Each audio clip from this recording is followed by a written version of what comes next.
yang dinantikan masyarakat setelah mereka tahu bahwa Prabowo akan menang adalah, apakah ada di antara pasangan calon presiden dan wakil presiden ini yang akan mengajukan gugatan ke MK, itu satu. Itu artinya ada pihak-pihak yang berseragam rapi, yang kita tidak mau menyebut warna ya, Ya, juga melakukan kecurangan-kecurangan itu sebetulnya. Loh kok tahu? Sebetulnya masih secara kasat mata sangat mudah ditebak. Jokowi bingung karena dia sudah menjadi presiden terpilih, Prabowo bingung ya. karena itu kok masih ada presiden. Ya, ada juga yang mengatakan itu gimmick begitu ya. Oh ya.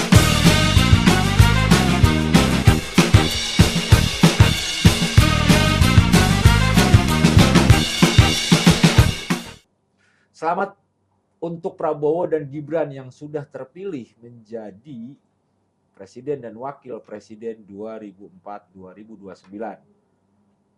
Meski tidak menarik lagi kalau kita diskusikan soal keterpilihan Prabowo dan Gibran. Karena Betul. sudah jauh banget itu 58% melawan 24,9% dan 16%. 16. Ya, cak lah. Artinya ada selisih. Prabowo dapatnya 96,2 juta. Terus kemudian Anies itu 40,9 dan Ganjar 27 juta. Tapi sebenarnya sih bukan, ya meskipun ini resmi ya, tapi bukan itu yang paling ditunggu-tunggu oleh masyarakat sebenarnya, karena masyarakat sudah tahu bahwa Prabowo yang akan menang.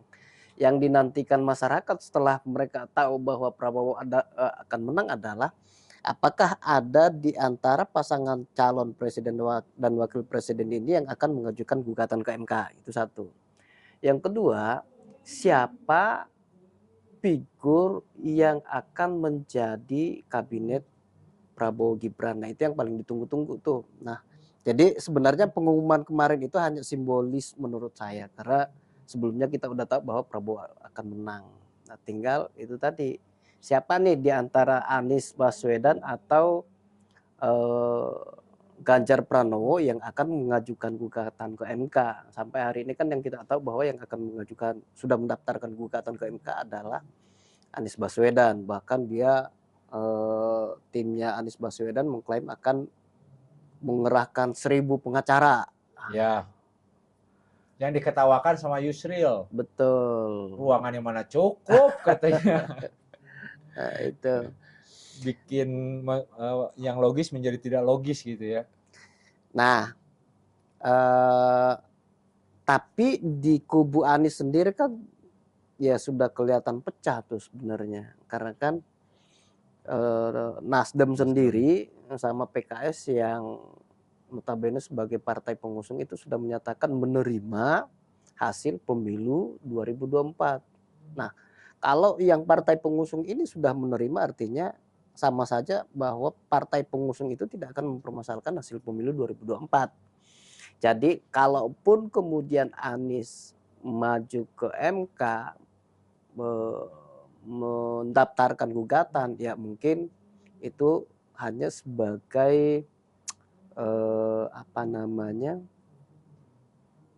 tim dan sebagai calon presiden dan tim, tapi tidak membawa dukungan partai politik. Jadi ya di tim Anies sendiri sudah kelihatannya sudah tidak kompak.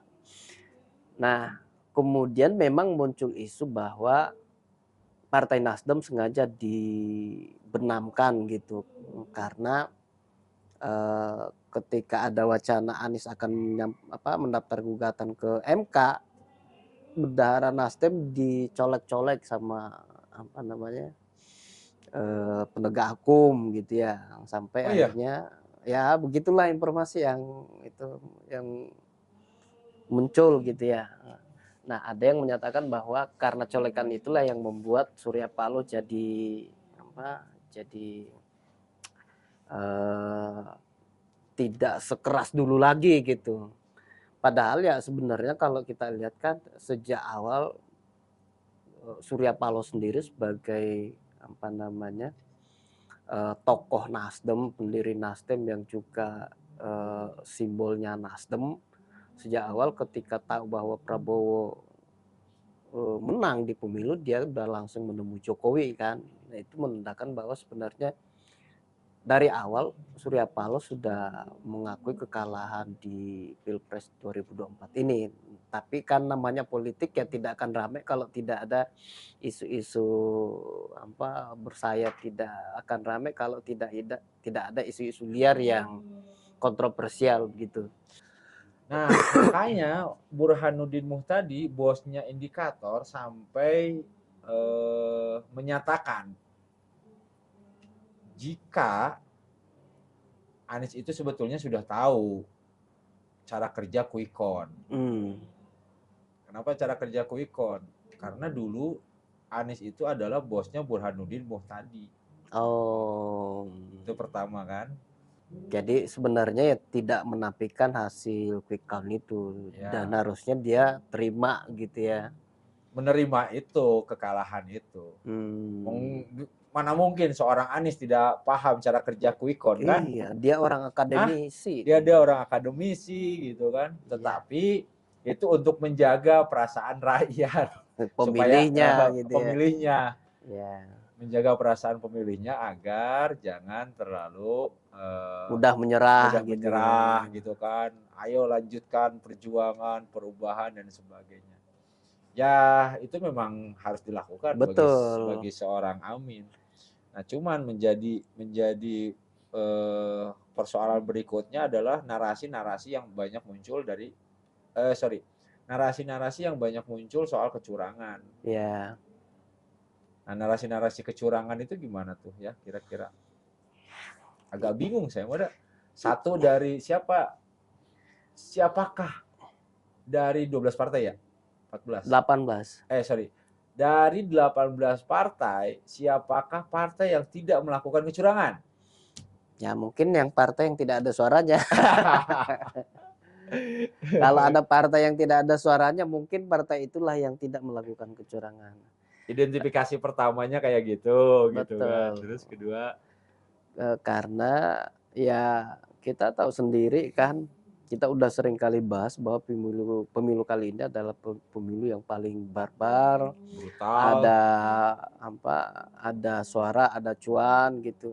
Kebalik, ada cuan, ada suara gitu ya. Dan itu diakui sendiri oleh para peserta pemilu gitu, baik itu anggota DPR, calon anggota DPRD kabupaten kota maupun calon anggota DPR provinsi dan DPR RI.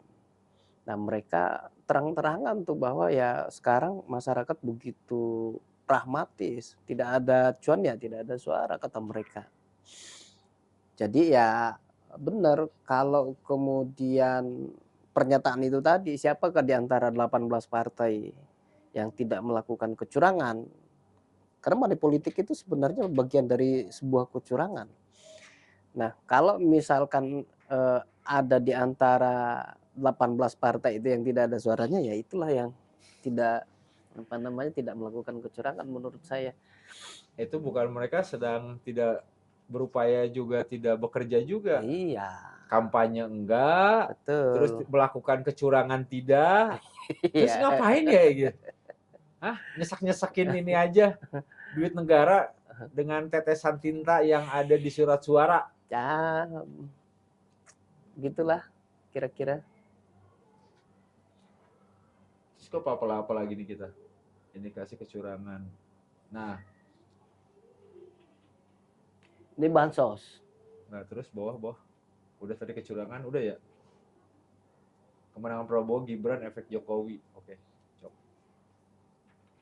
Nah, model kecurangan itu sudah kita bahas di banyak video kita sebelum-sebelumnya. Bagaimana mereka bekerja secara curang. Mereka itu baik partai politik, calon legislatif, ataupun di luar itu. Artinya ada pihak-pihak yang berseragam rapi, yang kita tidak mau menyebut warna ya. Juga melakukan kecurangan-kecurangan itu sebetulnya. Loh kok tahu? Sebetulnya mah secara kasat mata sangat mudah ditebak kalau Hmm. kita datang ke TPS. Pasti kalian juga datang dong ke TPS. Kalian juga melihat gitu kan. Nah, cuman kan itu adalah kalau saya melihatnya itu bagian dari siasat, bukan Ya. sebagai sebuah kecurangan. Hmm, hmm. Artinya itu bagian dari kerja politik sesungguhnya ya kayak gitu gitu. Tinggal bagaimana kita tidak bagaimana agar kita bisa melangkah. Nah, eh, peran apakah mungkin kemudian kemenangan Prabowo juga ada peran Jokowi nggak sih? Peran. Oh, Ya sebenarnya sangat besar malah. Sederhananya bisa kita lihat dari perolehan suara Gerindra. Gerindra ini kan identik dengan Prabowo. Kalau Gerindra menjadi pemenang pemilu 2024, kalau saja dia menjadi pemenang pemilu 2024, maka itu berarti paralel dengan suara Prabowo. Tapi kan faktanya tidak. Partai Gerindra hanya mendapatkan berapa persen? 13% suara ya kalau tidak salah. Atau urutan ketiga nih yang partai ya setelah 8 partai yang lolos itu satu PDIP nomor satu 16,7, terus kemudian Golkar Golkar 15,8. 15,28%, Gerindra 13. Iya, Oh, 13 urutan turun ketiga. turun berapa persen? Nah, itu berarti kan pemilih Prabowo tidak paralel dengan pemilih Gerindra, padahal Gerindra ada identik dengan Prabowo. Artinya apa? Ada sumbangsi dari Gibran maupun Jokowi dalam keterpilihan Prabowo sebagai presiden. Sumbangsi suaranya cukup besar dan itu juga terlihat dari apa namanya suara Golkar. Suara Golkar naik cukup tinggi bahkan mengalahkan Partai Gerindra, dan Partai Golkar ini adalah partai pengusung Prabowo. Partai Golkar selama ini sering dikait-kaitkan dengan Gibran. Ada yang mengatakan bahwa Gibran sudah masuk menjadi kader Golkar begitu, dan itu di kampanyekan di beberapa daerah bahwa Gibran adalah simbol anak muda, simbol kehebatan anak muda, dan itu cukup berpengaruh sebenarnya, cukup mempengaruhi opini publik. Sehingga kemudian ada yang menganggap bahwa suara Golkar ini juga turut mendorong, mengerek suara Prabowo. Makanya Prabowo jadi tingkat keterpilihannya cukup tinggi sampai 58% ya. 58%. Nah, ya banyak yang beranggapan demikian. Tetapi belum ada hasil riset yang menyatakan itu adalah sebuah fakta bahwa Golkar menyumbang suara cukup besar untuk Prabowo, Jokowi menyumbang suara cukup besar untuk Prabowo. Sementara Gerindra sendiri suaranya justru turun untuk Prabowo. Kita masih nunggu hasil riset dari lembaga survei. Biasanya sih kalau setelah pemilu seperti ini akan ada yang melakukan riset-riset seperti itu. Kita tunggu saja nanti apakah itu benar atau tidak begitu. Ya. Salah satu peristiwa-peristiwa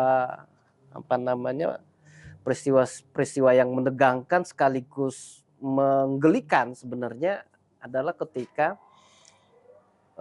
Prabowo dan Jokowi sama-sama di Istana Negara. Jokowi pada saat itu hendak membagikan zakat kalau tidak salah. Jokowi menyalami beberapa menteri yang hadir pada saat itu, tapi Prabowo yang ada di dekat Jokowi terlihat dicuekin begitu saja. Bahkan Prabowo terlihat menoleh ke kiri, menoleh ke kanan, dan Jokowi berlalu begitu saja. Sampai akhirnya banyak yang beranggapan bahwa momentum Jokowi tidak menyalami Prabowo adalah bukti bahwa sudah mulai tumbuh benih-benih konflik antara Jokowi dan Prabowo. Oke, kalau ngelihat di apa namanya dari video yang tadi, saya sih ngelihatnya ya kalau dari gerak-geriknya, dua-duanya kebingungan sendiri. Jokowi bingung karena dia sudah menjadi presiden terpilih, Prabowo bingung Ya. karena itu kok masih ada presiden. Ya ada juga yang mengatakan itu gimmick begitu ya. Oh ya. Tetapi bagi saya sih ini sudah saya prediksi sebulan sebelumnya bahwa ya selama Ketegangan. ini Jokowi begitu berkuasa dan seolah-olah tidak ada yang bisa menahan laju pergerakan Jokowi begitu. Nah, akhirnya saya berpikir siapa yang bakal bisa menahan itu. Dan muncullah pemikiran saya waktu itu bahwa yang bisa menahan itu hanya Prabowo. Nah, kalau Prabowo bisa menahan itu berarti akan muncul konflik internal antara Jokowi dan Prabowo. Itu ya biasalah dalam politik begitu. Kan ada geopolitik bahwa tidak ada kawan dan lawan abadi, yang ada adalah kepentingan abadi. Ketika kepentingan itu sudah berbeda, maka pada saat itu pula lah kita berpisah. Itulah ada geopolitik dan mungkin saja itu akan terjadi di antara Jokowi dan Prabowo. Beberapa fakta di lapangan yang saya dapatkan, terutama dari kader-kader Gerindra di beberapa daerah, itu juga sudah mulai mengungkapkan kekecewaannya pada Jokowi. Gitu. Cuman tidak dipublikasi. Ya. Jadi mereka itu merasa selama ini sudah sangat begitu fokus banget gitu pada Pilpres, sehingga suaranya sangat signifikan. Selain ya kalau ngaku-ngaku sama lah, Golkar juga merasa berperan, Gerindra juga sama. Cuman yang menarik dari setiap diskusi saya dengan beberapa kolega di Gerindra misalnya, itu juga kayaknya muncul gitu rasa kekecewaan dia terhadap Jokowi. Kenapa? Ya mungkin karena dengan suara partai dia yang turun, terus kemudian yang kedua, ini gimana sih presiden ini, Pak Jokowi ini kok masih terlihat berkuasa aja gitu kan. Nah, kira-kira gitu. Ya sama sih. Teman-teman saya ya yang di Gerindra juga seperti itu, hanya memang mereka mengatakan bahwa ya sebelum Prabowo dilantik ya kita tetap harus bersabar. Yang paling penting sekarang adalah bagaimana mengawal Prabowo sampai dilantik, itu yang paling penting. Nah kalau sudah dilantik itu lain masalah. Maksudnya lain masalah gimana? Ya entahlah, nanti kita. Jadi tiba-tiba pas bangun besok dilantik pagi-pagi, terus malamnya tidur, terus pas bangun dia kepikiran, apa Jokowi saya tinggalkan Anda gitu ya. Ya apa sih yang tidak mungkin, toh juga kan selama ini kita lihat bagaimana seorang Jokowi memperlakukan wakil presidennya, kan kita lihat. Ada berapa bulan ini? Ya sebenarnya 8 bulan ya? 6 bulan sebelum pelantikan. Ya. Nah, karma politik juga menurut saya bukan sesuatu hal yang mustahil gitu. Karma politik. Iya, bisa jadi, ya bisa jadi ya. Dan mudah-mudahan itu tidak terjadi. Bisa jadi Gibran itu ya akan senasib dengan JK, akan senasib dengan Ma'ruf Amin yang perannya sebagai wakil presiden itu dikebiri. Memang begitukah nasib seorang wakil presiden? Tidak, kalau dia tidak dikebiri tidak seperti itu. Ya JK ketika menjadi wakil presidennya SBY ya siapa namanya itu membagi tugas. Yang tokoh Muhammadiyah itu sampai dia mengatakan bahwa Hatta Rajasa, bukan Samsudin, bukan Sabi'i Ma'arif mengatakan bahwa ya the real presiden adalah JK karena dia bisa menuntaskan berbagai masalah negara waktu itu. Tapi ketika JK menjadi wapresnya Jokowi, dia tidak punya peran yang berarti karena ya perannya dikebiri. Sama ketika Ma'ruf Amin jadi wapres juga ya perannya dikebiri juga. Kan sampai peran ketua RT juga diambil alih gitu. Tapi gue nggak ngelihatnya dari sisi lain. Kalau Hmm. seorang wakil presidennya dari ketua umum partai, emang kebanyakan seperti itu. Dia akan melakukan akselerasi Betul. dan manuver-manuver seperti yang dilakukan JK. JK kan saat menjadi wakil presiden, dia Jadi juga adalah ketua ketua umum umum Golkar. Partai Golkar. Betul. Sehingga yang sebelumnya juga seperti itu. Kalau yang Jokowi tidak, dia bukan lagi ketua umum. Makanya Iya, ya, makanya dia adem ayem. dikebiri. Iya, dia dikebiri perannya. Nah, sama dengan Gibran misalnya. Lebih parah Gibran sebenarnya. Kalau Ma'ruf Amin masih punya kekuatan NU, lah Gibran punya kekuatan apa? Dia bukan ketua partai politik, dia tidak punya kekuatan NU seperti Ma'ruf Amin, dia hanya punya relawan. Makanya mau didorong-dorong, udah Iya, Gibran, tahu ambil sendiri aja relawan. itu Golkar gitu ya. Relawan itu kan ya ada yang rela membantu, tapi kalau sudah selesai ada yang rela karena ada cuan, ada yang rela karena masuk pemerintahan, tapi ada yang benar-benar tidak rela. Yang benar-benar tidak rela itu akhirnya berbalik menjadi rela melawan. Relawan melawan balik. Banyak yang begitu. Nah, itukah yang diandalkan oleh Gibran. Dan ya untuk saat ini karena Gibran itu bukan ketua umum parpol, bukan ketua umum partai politik, juga tidak memiliki basis massa yang kuat sama seperti Ma'ruf Amin, maka ya bisa jadi nasibnya Gibran akan lebih parah dari nasib JK maupun nasib Ma'ruf Amin. Dan kalau itu terjadi, ya inilah karma politik menurut saya.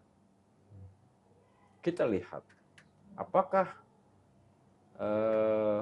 ada ketegangan-ketegangan baru setelah dipilih. Sebetulnya ketegangan-ketegangan juga sekarang sudah terasa ya.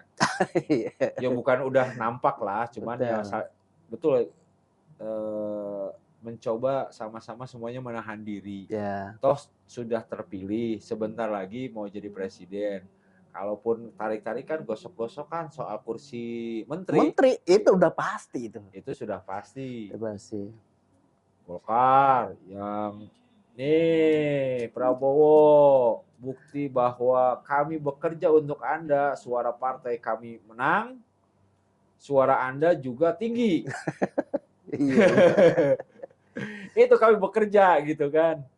Mungkin kalau dibalik pakai logikanya, itu mau ngomong sebetulnya yang tidak bekerja itu adalah kader partai Anda, Prabowo. Gitu kan ya? Iya, benar-benar. Ya. Nah, kok bisa? Lah itu buktinya bisa.